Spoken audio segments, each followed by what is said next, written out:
Live from Washington, D.C., this is Balance of Power with Joe Mathieu.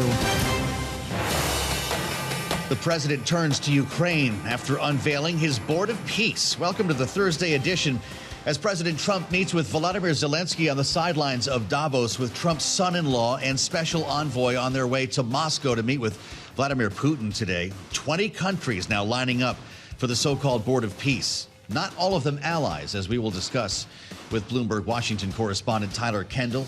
We'll discuss as well with Republican Congressman Andrew Garbarino of New York. He chairs the House Homeland Security Committee and has eyes on funding bills that are just about to pass to avoid a government shutdown in just 8 days. We'll have analysis from our political panel, and it's all after a look at Wall Street. The markets right now, Thursday trade with Charlie Pellet at World Headquarters in New York. Hey, Charlie. Hi, thank you very much, Joe Mathieu. Higher across the board, best level of the day right now on the S&P 500 index, the Dow, the S&P, NASDAQ, all advancing multiple reasons.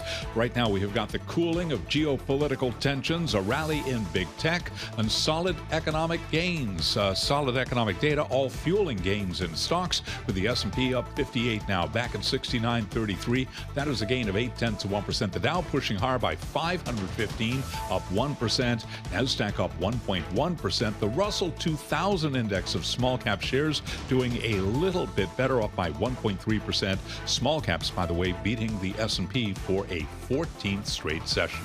10-year at 4.24%, with the 2-year 3.60%. Spot gold up $70 the ounce, up 1.5%. 49.02 right now on gold. Silver trading higher by 3.3%, 96.19 for an ounce of silver. We're looking at a record there. Bitcoin down 0.8%, 89,465. West Texas Intermediate crude 59.14 a barrel. WTI retreating now by 2.5%. With the oncoming storm across much of the country, you cannot ignore today's move again in natural gas, up by 5.3%. Nat gas 5.13 per million BTUs. Auto news: GM plans to move production of its next generation Buick Envision compact SUV, which is currently built in China, to a plant in Kansas in 2028, a sign of the pressure that automakers are under to reshore output of vehicles sold in the United States. GM up 0.9%. Rival Ford right now higher by just about 0.1%, while Stellantis is lower by 1%. For on-demand news 24 hours a day, subscribe to Bloomberg News Now wherever you get your podcasts. Balance of Power continues. Back we go to Washington. Once again, your host. Here he is, Joe Mathieu. Okay, Charlie, thank you so much. Charlie Pellet will have more on the markets in about 20 minutes' time here on Balance of Power. Thanks for spending part of your Thursday with us on Bloomberg TV and radio.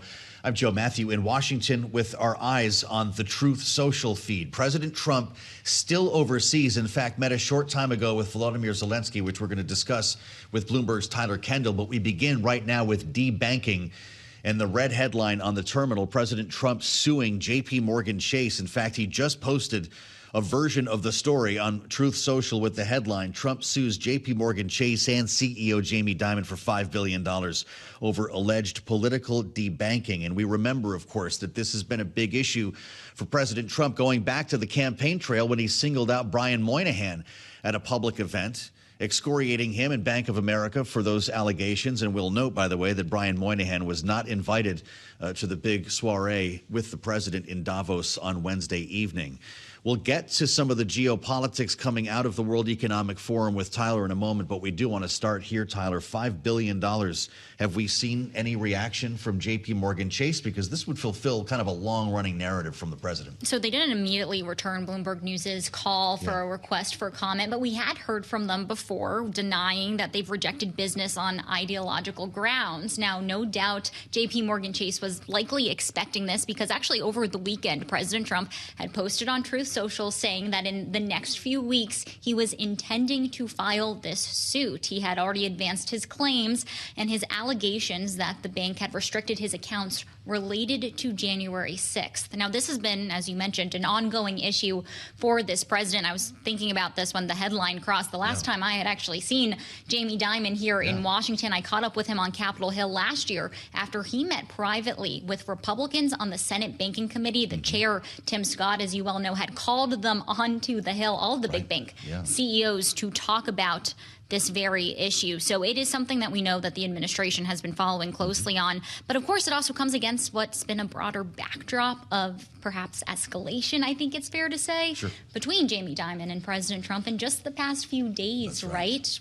Jamie Dimon's criticism of how the administration has been pressuring the central bank. He's really rallied behind Fed Chair Jerome Powell, but then also in just the last day when it comes to President Trump's proposals to cap credit card interest rates, I think the quote was that it would be an economic disaster in Jamie Dimon's words. And this is something that the president's making a big plank of his affordability platform. Despite all of this news that you just summed up so well, Tyler, JP Morgan shares up $4, a little more than 1% right now. So investors don't seem too concerned about anything, at least in the immediate term. What the president is also discussing today in Davos is geopolitics. Today, Ukraine. Yesterday, Greenland. Of course, it seems like a long time ago already, because the potential for a breakthrough in Ukraine is upon us once again as Steve Witkoff and Jared Kushner make their way to Moscow. President Trump meeting with Volodymyr Zelenskiy. Here are the two from earlier. They're meeting with President Putin today, as you know. The meeting was good with President Zelenskiy. We'll see how it turns out. There are a lot of people being killed. Last month, they had 30,000 people killed, 30,000 mostly soldiers.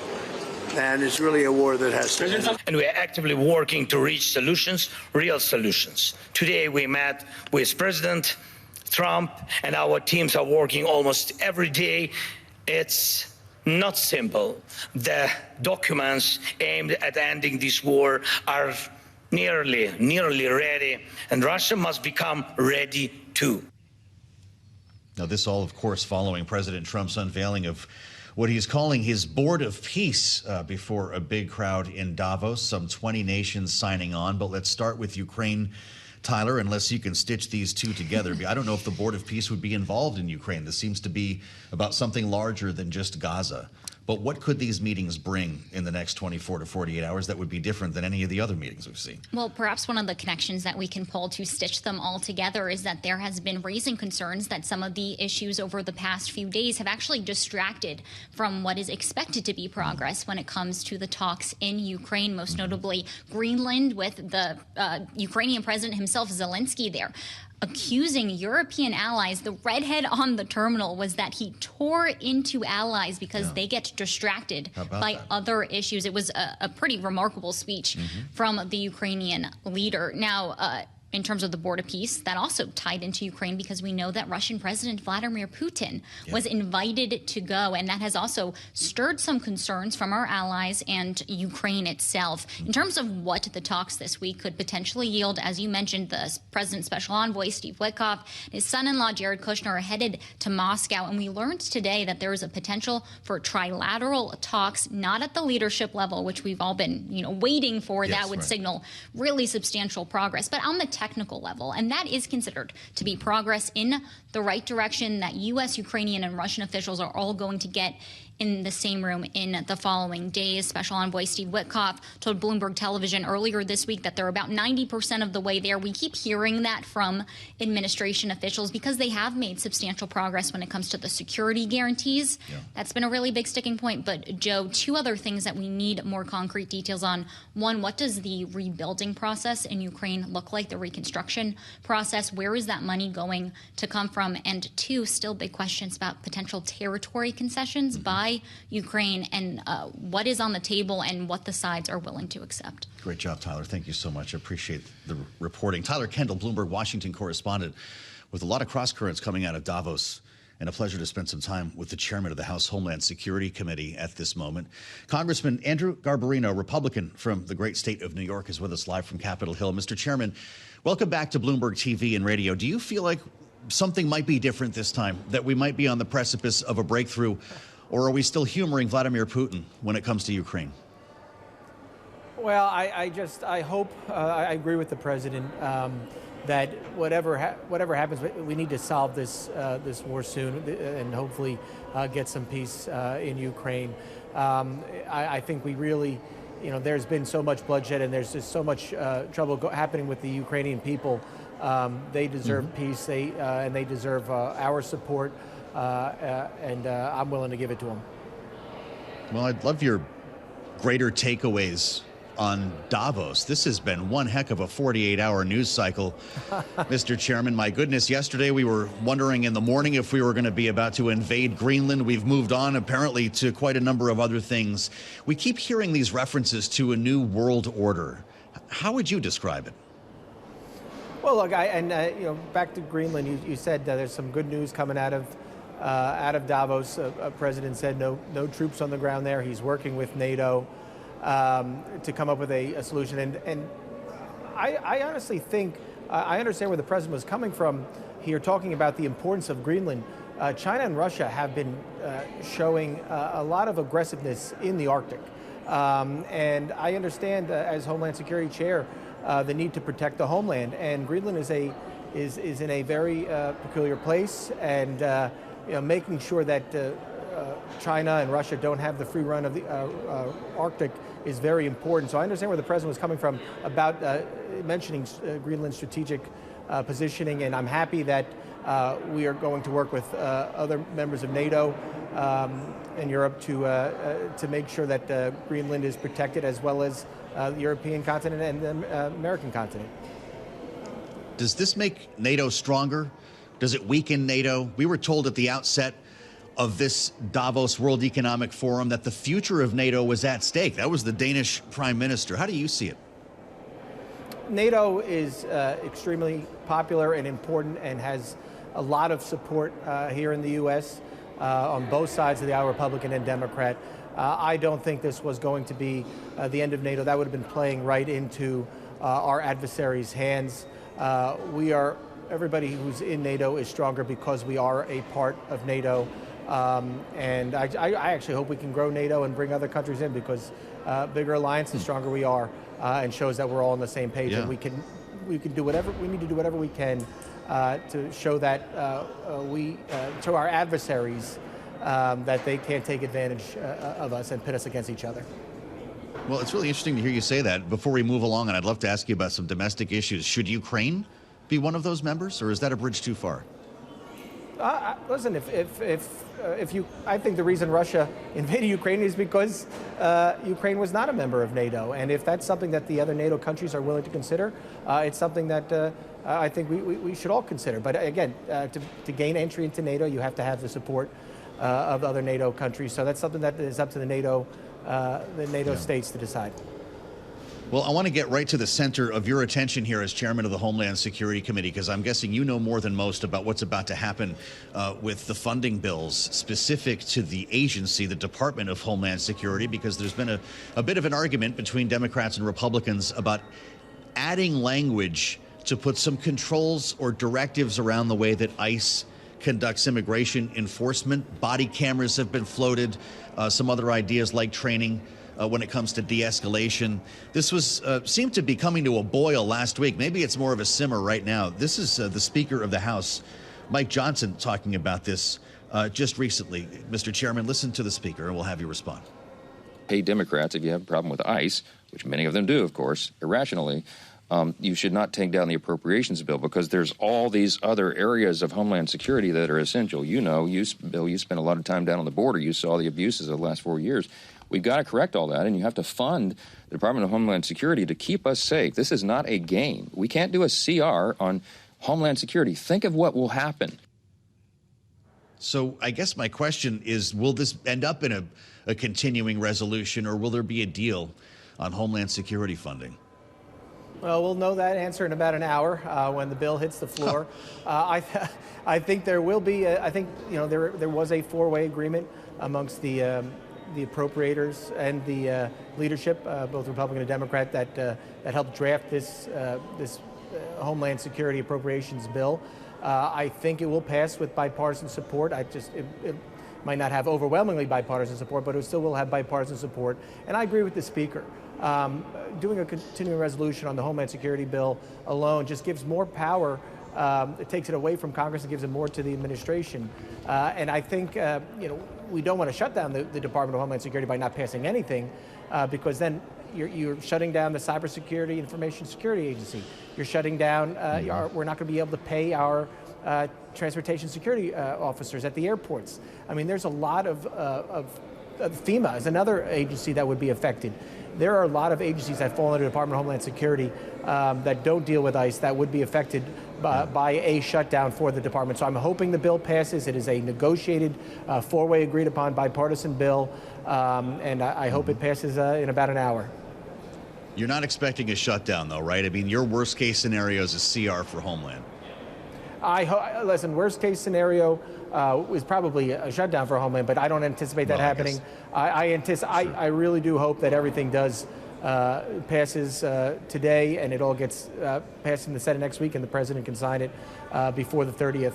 But again, you know, if a CR has to happen, it just gives more power to the administration to move money around, which is not, you know, what Congress wants to pass appropriations bills. This is what we want to do. This is what we all work very hard to do, and it is very important to get this bill across the finish line, because it's not just about money and funding agencies. There are extensions. There are authorities that are being extended under this bill that are very important to Homeland Security. Let's go to New York for a couple items, Mr. Chairman. A judge in Manhattan has ruled that Congresswoman Malliotakis' district on Staten Island is unconstitutional and should be redrawn. I know this is going to an appeal, but are you concerned about this? Yeah, absolutely. I mean, it's amazing that the Democrats sue on maps that they just approved overwhelmingly and was signed into law by a Democratic governor and a supermajority in both the Democratic supermajority, both the Assembly and the Senate. But I imagine there'll be an appeal. The judge directed it to go back to the Independent Redistricting Commission, I believe, to draw maps by the 6th. You know, this is not the normal process. Our Constitution actually prohibits mid-decade redistricting, so I don't know how this is going to last. As well as petitions start soon in New York to get on the ballot. So if this case is ongoing, I mean, I know there's precedent, there's federal case law precedent that would stop any redistricting once petitions are out on the street and the nomination of a candidate is happening. So I don't know what's going to happen. I don't know how they can delimit it to just one district. You know, because they develop these census tracts and everything to make sure every congressional district in New York has the same exact population. So this is not something that can be done by the February 6th deadline that the judge put in his order yesterday. So I anticipate an appeal. I don't think there'll be new districts, but I find it laughable that they're suing on maps. The Democrats are suing on maps that they created last year. Well, we'll find out together where this is going. I appreciate your weighing in on it. Mr. Chairman, lastly, I want to ask you about your 9/11 Responder and Survivor Health Funding Correction Act.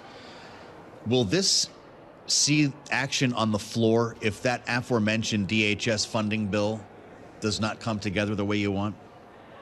Yes, luckily the fix for the 9/11 World Trade Center Health Program is in the other government funding bill that we'll also be taking up today, which has a lot of bipartisan support, and it's a four-way agreement that would not have been possible without the Speaker, without Senator Gillibrand and my other colleagues in New York. It is a win for the survivors of the 9/11 terrorist attacks, and for all those people who were there on the pile the days and weeks after, who have gotten sick. For a decade and a half, we have made advocates, unfortunately, come back down to Congress to beg for money. It is not right. This is care that they deserve. This is care that they've earned, and I'm very proud to have this bill being passed today. Congressman, thank you. Andrew Garbarino, the Republican from New York, Chairman, House Homeland Security, only on Bloomberg. A risk-off mood as the president continues travels through Davos, and we've gotten past the whole Greenland standoff. It was quite a moment yesterday to see the president announce that he was ruling out military action. Markets got a nice pop, and then when the tariffs came off, or the threat of tariffs came off with the framework of a deal, the markets really surged. And we're picking up on that today as the president turns his attention to Ukraine. That was the biggest news coming from the sidelines of Davos, his meeting with President Zelenskiy today. Said to have lasted about an hour. How did it go? Good, says Donald Trump. And President Zelenskiy spoke today at Davos, in many cases bringing a difficult message, some tough love to his European allies, but also his ask for a U.S. security guarantee to at last bring peace to Ukraine. Listen. We are working actively with partners on security guarantees, and I'm grateful for that, but those are for after the war ends. We are doing everything to make sure that our coalition of the willing truly becomes a coalition of action. And again, everyone is very positive, but, always but the backstop of President Trump is needed. And again, no security guarantees work without the U.S.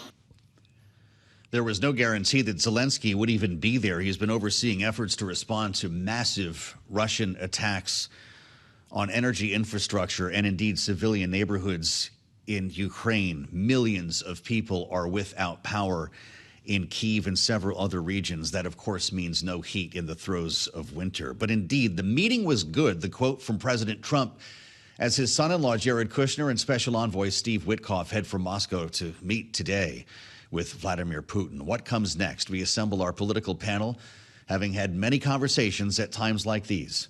Bloomberg Politics contributors Rick Davis and Jeanne Zaino are with us. Rick is our Republican strategist and partner at Stonecourt Capital. Jeanne, democracy visiting fellow at Harvard Kennedy School's Ash Center. Rick, should we think anything is different this time?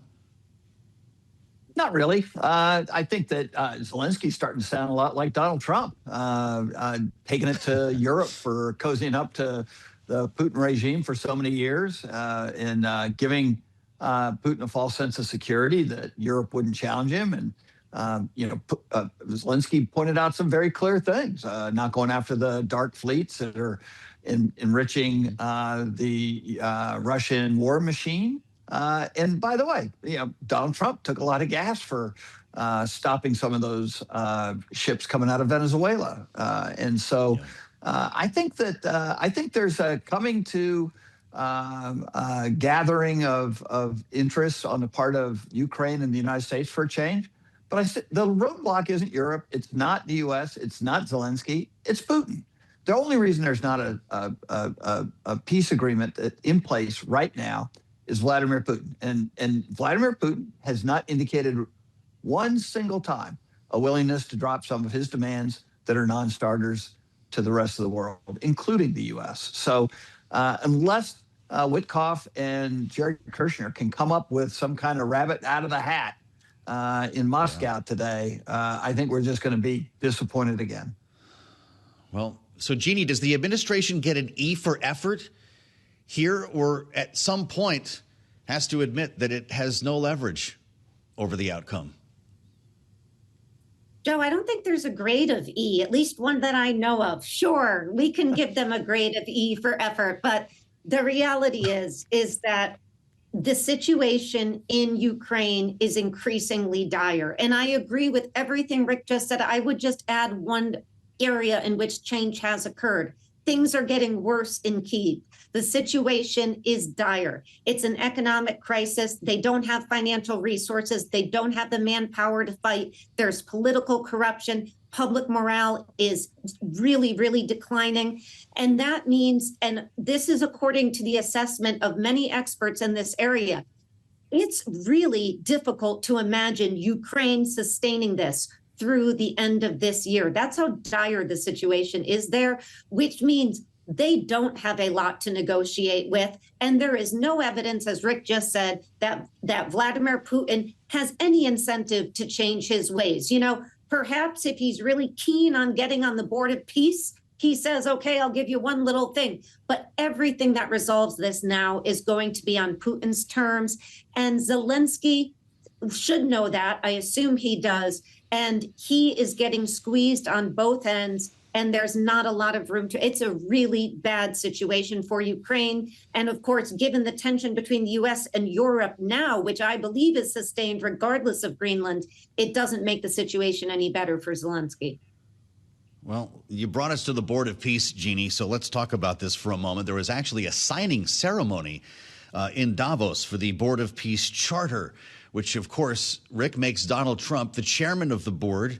I guess in perpetuity. He's going to be doing this even after he leaves the White House. If you're with us on Bloomberg TV, you can see the moment the president appeared in Davos yesterday. The list of 20 nations involved here, though, are raising some eyebrows.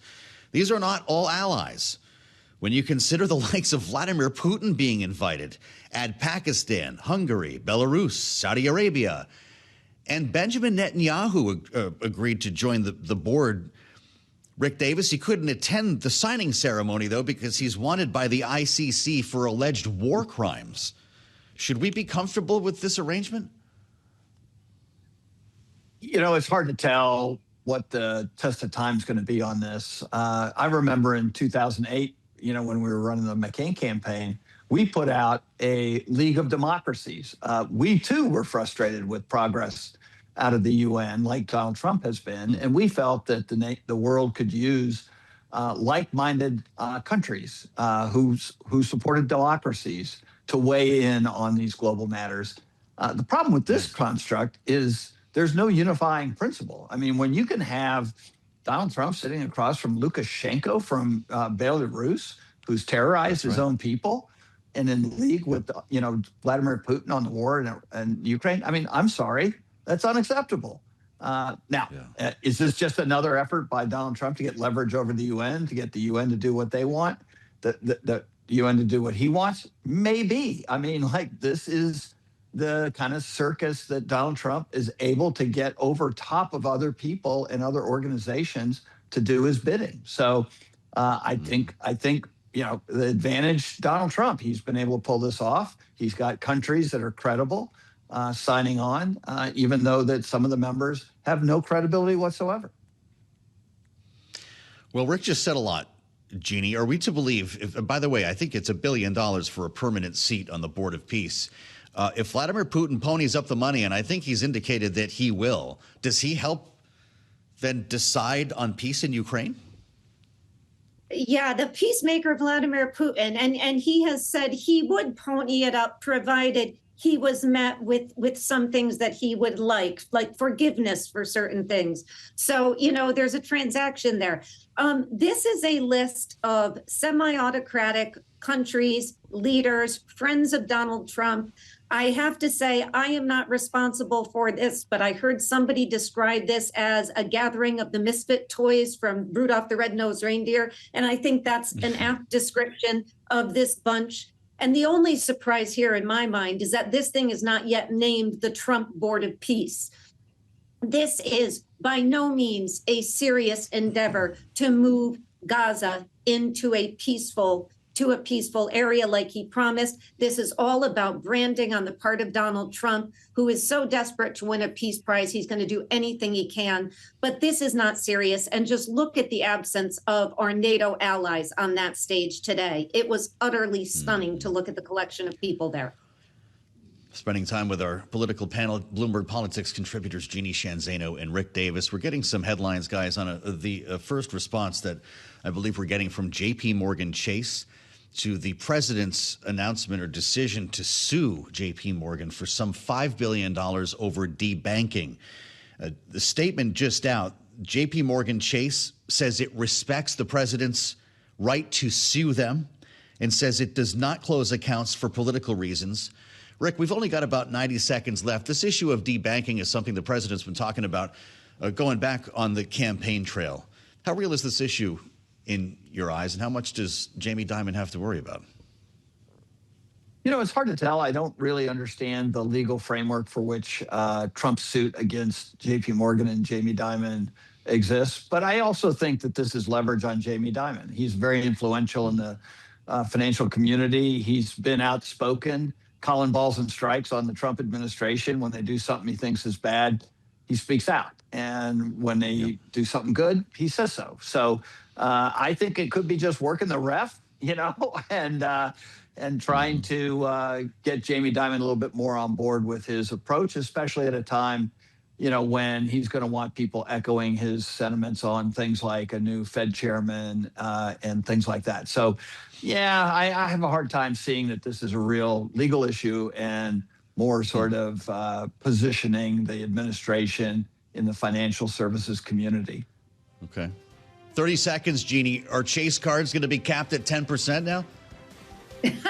I don't think so. Congress will never allow it. Don't hold your breath on that one. Great conversation for both of you. Thank you so much. Jeanne Zaino and Rick Davis with the breaker here.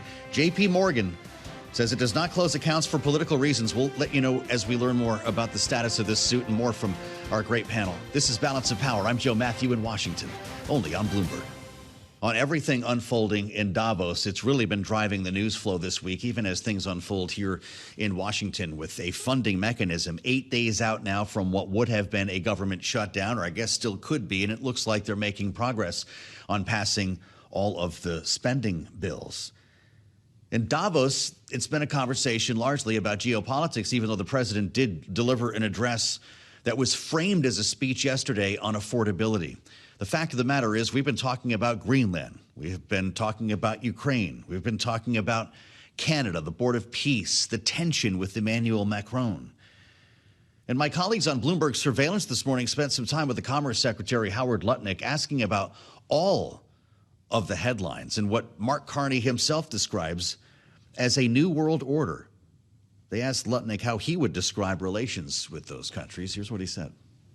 I don't. I think the fact is that you need to rethink. I think Europe is amazing, and it's got extraordinary opportunity and a $20 trillion economy. But think about this. If they had the right digital rules, meaning similar digital rules to the United States, we have $6 trillion worth of committed investment to build data centers in America. And we have a $30 trillion economy. So if they had a $20 trillion economy, you'd say, okay, if they had the same rules, they could get $4 trillion. Or how about $2 trillion? You realize $2 trillion for their economy, right, would be 10 points of GDP spread over 3 or 4 years. I mean, that would produce amazing growth. And let me sort of explain how that works. So we did a deal with Micron, right? They're going to build $200 billion in America. So on Friday, last Friday, we did a groundbreaking of their mega fab. $100 billion fab. And where did they do it? They did it in upstate New York and Syracuse. Now, there hasn't been industrial building in upstate New York in probably 40 years. But if you think about it, it had a huge industrial base once upon a time. So what does it have? It has power because it has the power infrastructure for that. So what that does is it creates like this enormous uplift. And I think Europe can do the same thing. I think the UK can do the same thing. And Canada is just thinking in this arrogant kind of thought. Well, but just to build on what John is talking about, it's a style question. Can you get the same results without using words like calling leaders weak or their economies decaying, right? Is it necessary to provoke the visceral feeling that we feel among a lot of leaders here and in conversations with international investors? I mean, is there any other way? Is that style more harmful than it is helpful? Well, I think it creates listening.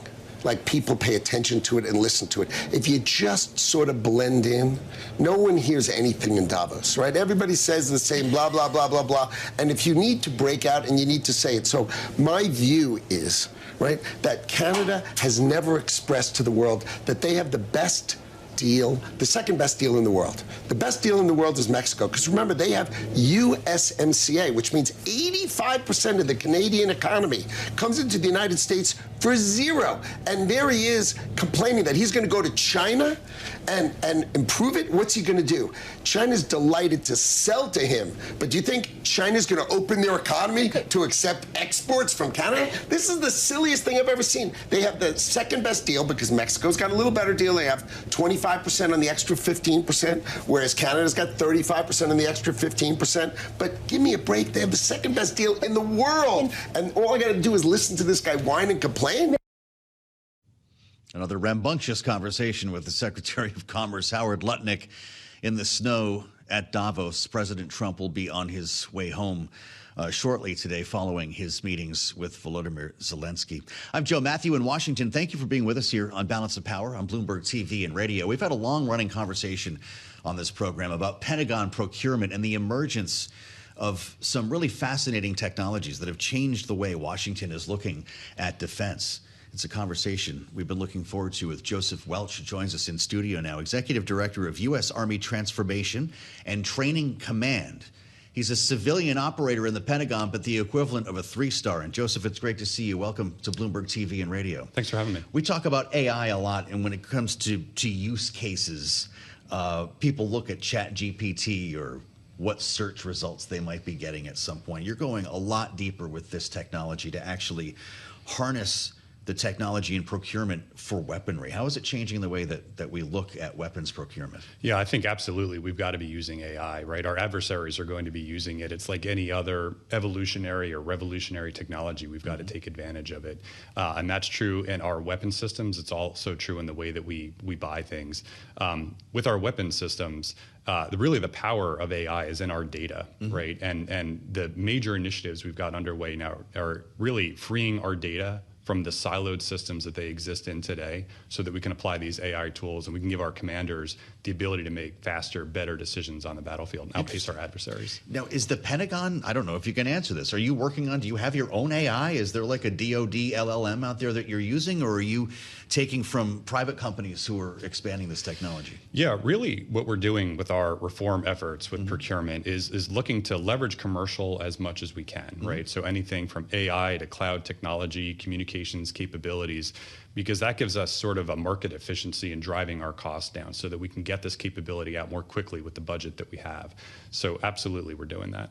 Fascinating.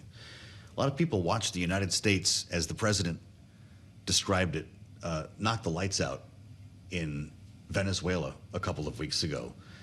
This brought to light our ability to affect the battlefield using cyber. I don't know if you were part of that or if AI was part of that, but this is a new wrinkle on the way that we're approaching, for instance, an invasion or an occupation. It certainly is. The threat environment is incredibly complex. You talk about cyber, there's also space, there's electronic warfare, as we're seeing in Ukraine. All these different dimensions are coming together very quickly. And another challenge, and back to AI, is that the amount of data that is out there that needs to be processed and understood, both for ourselves to be able to conduct operations, but to understand our adversaries. We need to move through those cycles faster than we ever have before. That's really why our buying practices needed to fundamentally change in a new environment. Is the end game no people on the battlefield or in the airspace?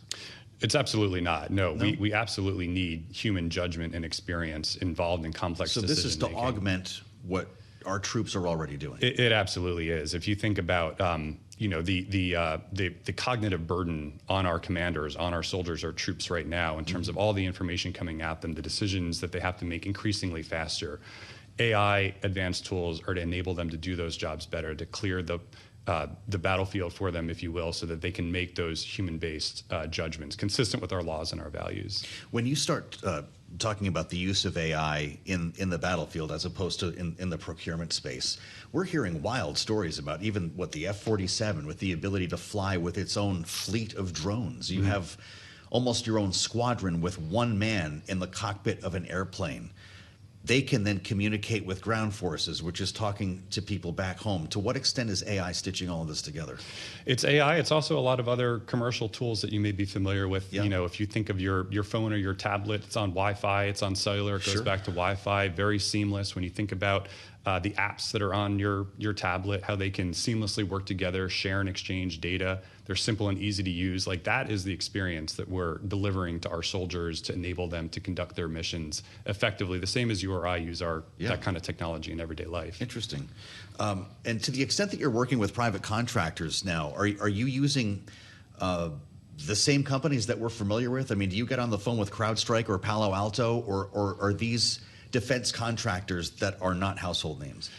No, we work with many different companies, increasingly more commercial-based companies. I mean, obviously we've got a unique mission within the Army, within the Pentagon, but the concerns that we have, over security, for example, banks have similar concerns. Internet service providers have similar concerns, and so by and large, we're working with commercial entities and tailoring what we need for our unique military operations. Really interesting.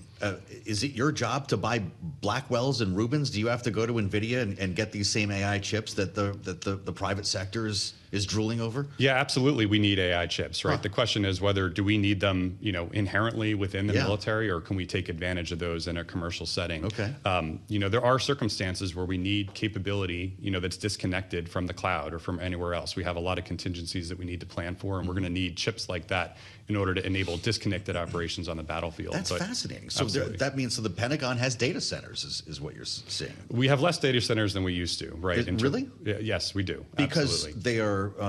they're more efficient, or because you don't need as many? Because I guess commercial, that's the same question. Because commercial providers can do that with some added layers of security.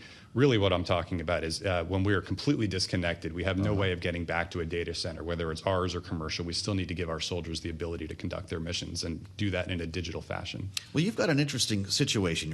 As I mentioned, you're Executive Director, U.S. Army Transformation and Training Command, knowing that the Defense Secretary, Pete Hegseth, has promoted reforms in acquisitions and procurement. What's it like still for you to walk into a room of top brass and maybe some of the gray hairs who are in the Pentagon to say that we don't need this weapon system to go to war maybe with China. We need this piece of software to protect ourselves. Are you being well received? Absolutely. So they know that this is required. The reform efforts that I'm seeing, and I've got more than 20 years of experience working in procurements. I mean, this is really a once-in-a-generation change in the way that we're doing business, right? We used to not buy software anywhere like the rest of the world does. And today, increasingly, we're doing kind of the Silicon Valley model. We've got a minimum viable product, getting it in hands of our soldiers as quickly as possible, iterating, improving it, and then scaling it immediately. It's vastly different than the way that we built systems in the past. Yet we have a trillion, or I guess if the president gets his way, $1.5 trillion defense budget for the first time. Is that because we need all of the above? I would expect that technologies like these would be streamlining, creating efficiencies, and maybe making defense less expensive. Yeah, I can't speak to the entire top line increase. I can tell you in the area that I work within information technology, there's a concept of tech debt, which is that you are so far in the past, in the core technology that you had, that you really need to reset yourself up to a modern level. Said. Absolutely. Interesting. Yeah. Tell me more about that. So, the Army digitized for the first time in the late 1990s. This is the same time the rest of the world was entering the digital era. The rest of the world has moved on. By and large, our soldiers, the equipment that they're using still has a lot of its capabilities that are rooted in that time. Sure. If you consider an 18-year-old who walks into one of our recruiting stations today, they don't recognize it. The iPhone is older than that person, right? Wow. So that's the scale of the gap that we're closing. Don't say that. And then they sit down in front of this old DOS machine and they say, how do I work this, right? So not for much longer. Okay. Well, how much longer? What's your timeline and what are your goals?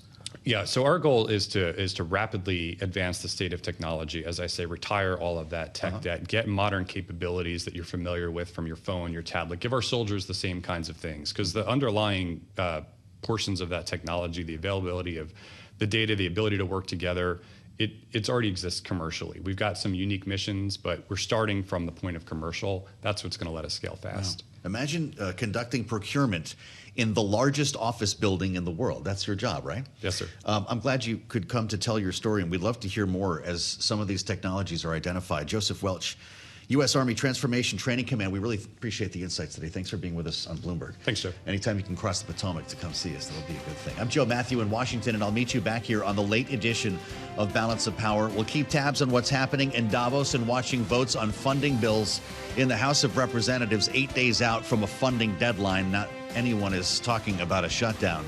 Let me know if you hear. Bloomberg Business Week Daily is up next, live from New York. We'll have an update on stocks for you along the way. See you back here 5 p.m. Eastern, only on Bloomberg TV and radio.